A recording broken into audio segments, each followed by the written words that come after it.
This is another cautionary tale. I love these studies where the bandwagon effect is questioned. So ocean acidification is a real thing.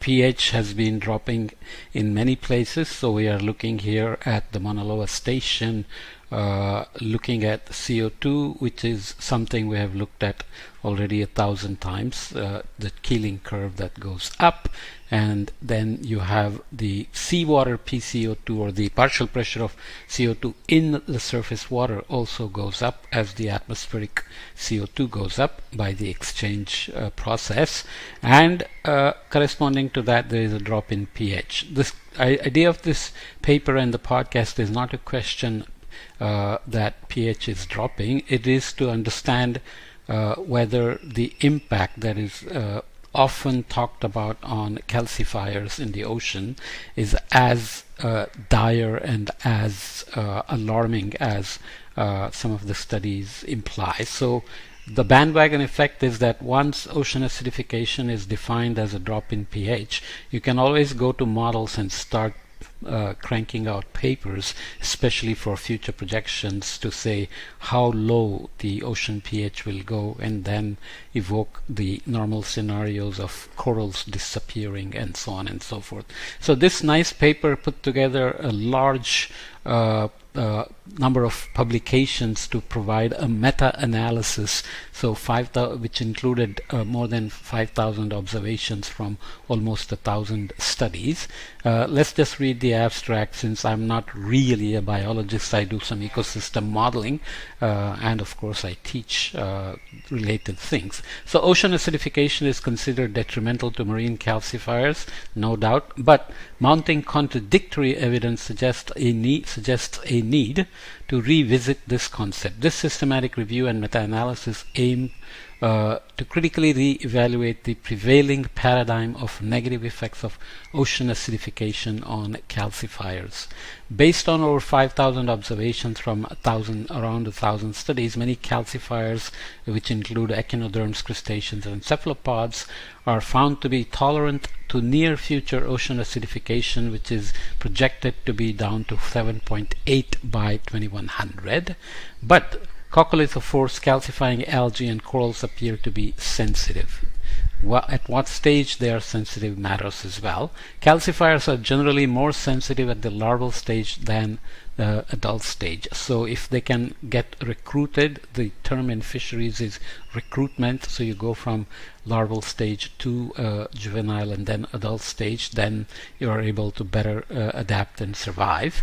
Over 70% of the observations in growth and calcification are non-negative, implying the acclimation, often also mentioned as acclimatization. So acclimation capacity of many calcifiers to ocean acidification seems to be quite robust. This capacity can be mediated by phenotypic plasticity, so physiological, mineralogical, structural, and molecular adjustments. So phenotypic generally means genetic expression in response to environmental perturbations. They are not genetically new species, but there is genetic ability built in already which can respond to environmental perturbations.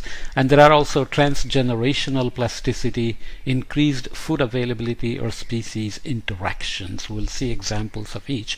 Transgenerational plasticity, I would say, is kind of like what your parents tell you about the tough times they went through and why you have to be careful with money or health and education, and then you adapt based on their experience, even though that's not your direct experience, let's say. Okay, the results suggest that the impacts of ocean acidification on calcifiers are less deleterious than initially thought, as their adaptability has been underestimated.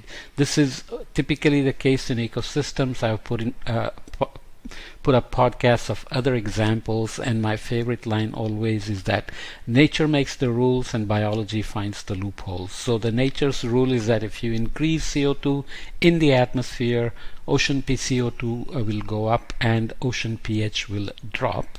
But biological loopholes are that they find these kind of adaptation, acclimatization strategies that they have learned over evolutionary timescales. And they learn as perturbations happen that they are not exposed to in their own generation, for example. Therefore, in the forthcoming era of ocean acidification research, it is advocated that studying how marine organisms persist is as important as studying how they perish, and that future hypotheses and experimental designs are not constrained within the paradigm of always looking for negative effects, because then you end up with the so-called street lamp paradigm where you always keep looking for negative effects and you only keep focusing on regions where there is in fact negative effect. Just to remind ourselves, there is our acidification equation. CO2 gets dissolved in water, becomes carbonic acid, gets split in the ocean into hydrogen ion and bicarbonate, and then into hydrogen ion and carbonate ions. And if you increase CO2 very rapidly, the equilibrium doesn't hold here, then CO3 minus minus begin to get consumed, which is a problem for saturation of calcites in the water, so that determines the rate of calcification. So if the waters are not super saturated, then calcifiers will dissolve. That's the basic idea, right? So in the next figures we'll look similar things as here. Effects of ocean acidification on different biological traits of coccolithophores, foraminifera, and theropods, indicated by Hedges G, which is a measure of the pH change between ambient or ocean pH versus experimental pH, or the change. So it's just a metric, and we always look for 95% confidence interval. The number of observations for each trait is shown in parentheses. The vertical dash line at 0 indicates no effect. Significant difference is indicated by an asterisk when 95% confidence interval does not overlap the vertical dashed line. So we look at particulate inorganic carbon, particulate organic carbon, particulate organic nitrogen, chlorophyll, a maximum quantum efficiency of photosynthesis 2, and so on. Without going into lots of details, I would refer you to the paper. I just want to give you a sense here. But they look at various classes of calcifiers, including those that are highly mobile, because those that are fixed, like corals, will have to have different adaptation, acclimatization capabilities than those that can move, for example. This is always true. The mobile generalists may just move and find a more suitable environment to survive, whereas sedentary specialists will die if they are not able to adjust or acclimatize, right?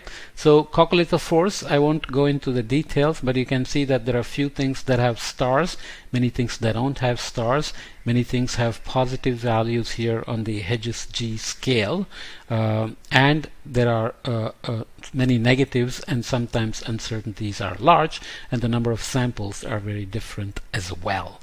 So things looked at for coccolithophores, foraminifera, and theropods include things like growth rate, cell diameter, cell volume, cell density, particulate inorganic carbon, coccolith size, the shell size, photosynthesis, photosynthetic efficiency, chlorophyll content, particulate organic carbon and nitrogen, and carbon to nitrogen ratios. So you can see that there are significant discoveries in the growth rate in terms of impact of pH, but not these other things. Cell density has some important effects, and the others also various important effects. Similarly, for coccolithophores, there is foraminifera, nothing shows up as significant, no stars here in terms of growth size, calcium carbonate production, magnesium calcium ratio, which is a temperature dependent replacement of calcium versus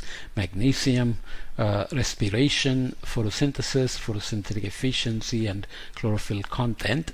Theropods have some significant result in growth size. So the color codes here refer to growth, calcification, biogeochemical composition like the nutrients, and physiology of the organism. Okay, so the diamonds here correspond to values of pH having dropped below 7.2. Like this one here, for example. Okay, they look at various other things like sponges, corals in juvenile and in larval embryo stages or juvenile and adult stages, calcifying algae, and again the categories include growth, calcification, physiology, biochemical composition, development and survival, and various parameters looked at include bioerosion rate, respiration and photosynthesis like before, calcifying fluid pH, calcification activity, calcium carbonate production, and so on and so forth. The idea is that the literature they are scanning and considering for synthesis span a tremendous amount of species of calcifiers, which is very encouraging. Some more examples here of bryozoans, bivalves, barnacles, and bivalves in embryo stage or juvenile and adult stage, and some polychaetes as well. Again, looking at growth, calcification, physiology, development, and survival.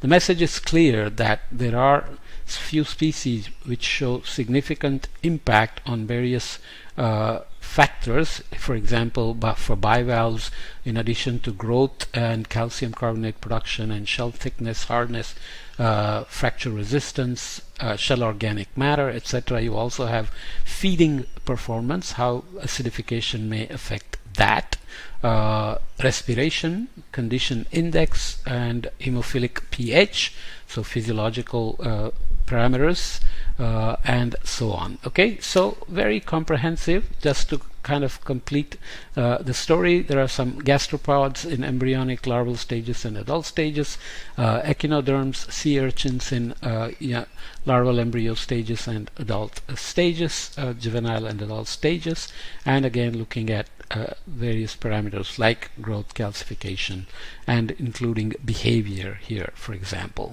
Okay, so this includes also the crustaceans and cephalopods. Okay, so the synthesis of all these species and various parameters from literature is the effects of near future ocean acidification on calcification, juvenile adult growth in size, larval growth of various taxa of calcifiers indicated by percentage of positive, negative, and neutral responses with ambient pH and number of observations. So I will again just focus on the main message. In calcification, if you look at the various species and the number of taxa that are considered, lots of neutral effects to near future acidification. There are some negative responses, but plenty of positive impacts as well. Okay, so 3.9% here. So keep that in mind. In growth size, looking at 322 taxa, again, lots of neutral effects, few negative effects, and some positive effects here at 6.5%, which confirms at what stage the effect may become more detrimental or negative. Larval growth, very few positive impacts, so mostly neutral or negative. So if they survive past the larval stage, then they do well in terms of adapting and responding to acidification. I'll just run through few tables that look at compensatory mechanisms to ocean acidification by adjusting physiological performance and regulating acid-base balance of body fluids. Many tables, you should definitely refer to the paper, but I'll just indicate that they looked at taxon, species at which life stage they were looked at, pH levels, of course, exposure to these pH perturbations, and compensatory mechanisms and the associated beneficial effects. So as examples, here in sea urchins, enhancing protein metabolism to support ion homeostasis, so control, auto-regulate the ion concentrations to avoid pH impacts, and accumulating bicarbonate to offset extracellular pH changes. So when the environmental or extracellular body fluid pH changes, they can do these compensatory mechanisms to have stomatic growth, calcification, reproductive growth, feeding rate, and metabolism controls or beneficial effects to acclimatize to pH changes or pH reductions. Somatic growth and reproductive growth are basically body development versus sexual organs, or gonadic and somatic as they refer to. So there are other similar things like upregulating calcifying fluid pH in corals and many other species here with different feeding rates, shifting energy budget to calcification. So biology is always about minimizing energy and allocating energy as needed. Calcifying takes a lot of energy, so they can adjust that. For example, increasing dissolved inorganic carbon concentration in the calcifying fluid, increasing pH and carbonate saturation of the calcifying fluid, and so on and so forth. And in the compensatory mechanisms to ocean acidification by adjusting mineralogical or structural properties of calcareous structures, again, many taxons, many species, many pH levels or PCO2 levels, and exposure durations are different. Compensatory mechanisms can include things like increasing skeletal density and lowering magnesium concentration of the cortex, increasing calcite growth, thickening of inner shell walls, changing microstructural arrangements of shell layers, and so on, with beneficial effects ranging from reduced shell dissolution in response to acidification, shell growth, growth itself in algal area and skeletal magnesium content, mechanical resilience in terms of dealing with dissolution impacts of acidification.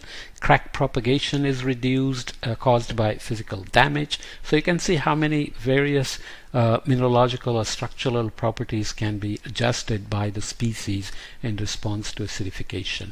So this table is in very small letters, but compensatory mechanism to ocean acidification through molecular adjustments such as change in gene expression and epigenetic modification. So frequency of certain genetic properties can be altered, or epigenetic changes can happen that are not necessarily involving any genetic protein synthesis mechanisms. So again, various species here, various life stages and pH levels, exposure times, and typical processes of compensatory mechanisms include increasing expression of genes involved in development and biomineralization.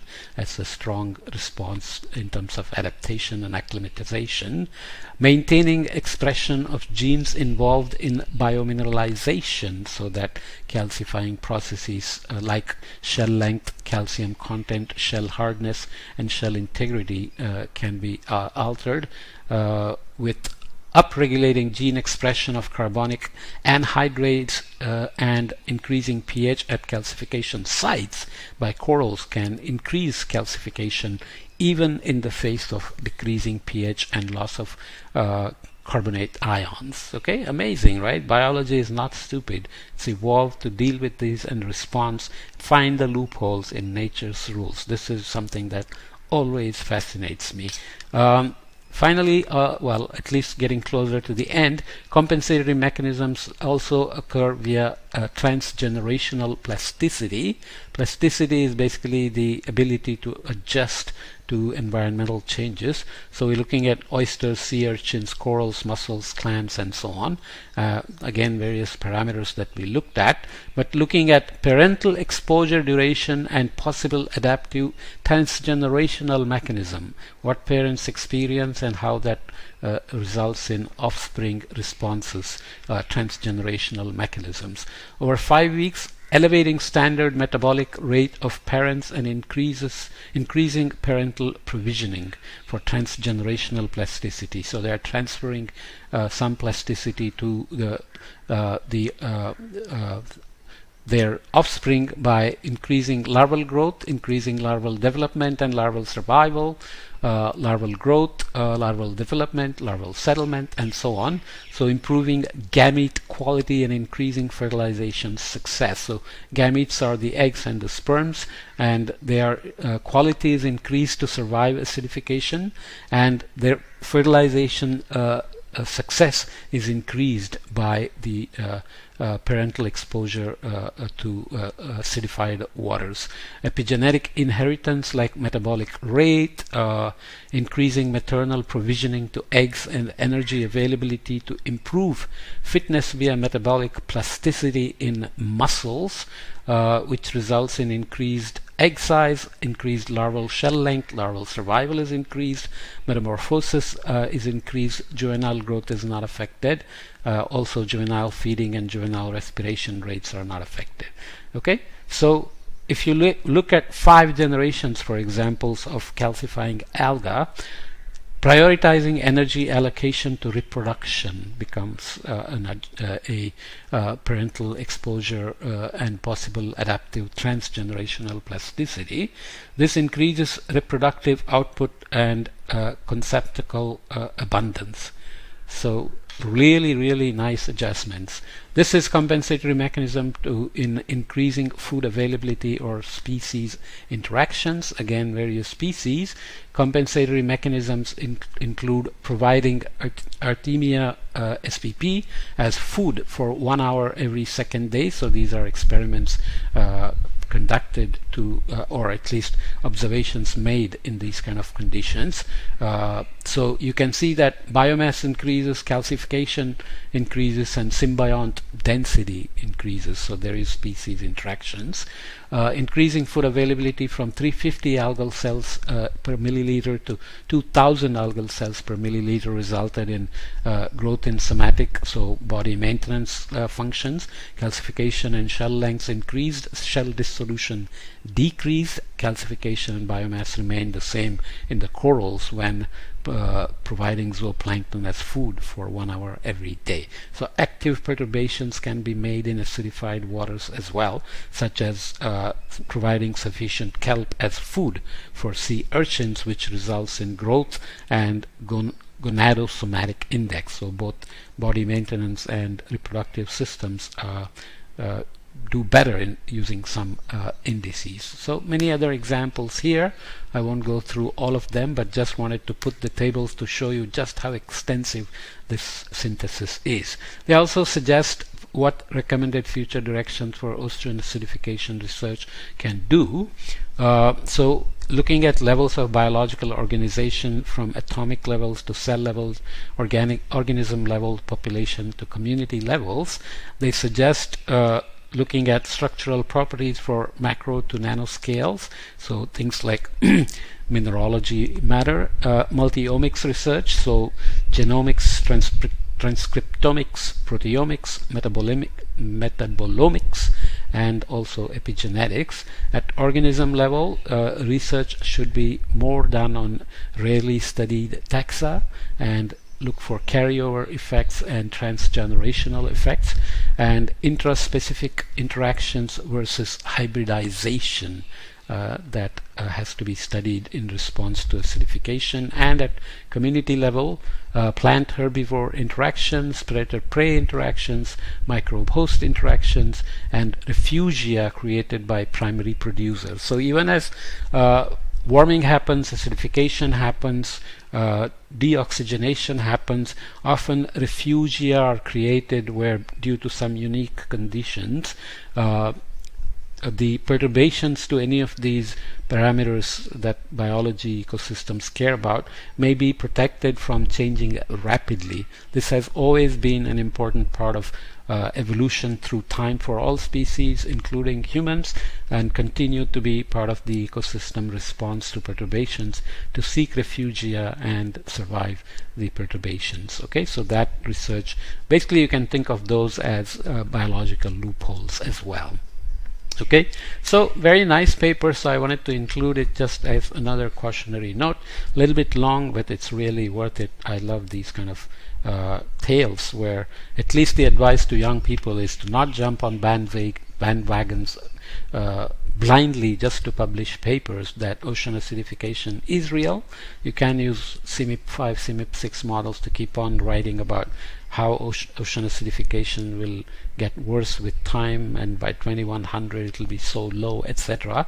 But unless you can look at details of how biology adjusts and responds, you may be simply raising alarms about things that we don't know very well. Okay?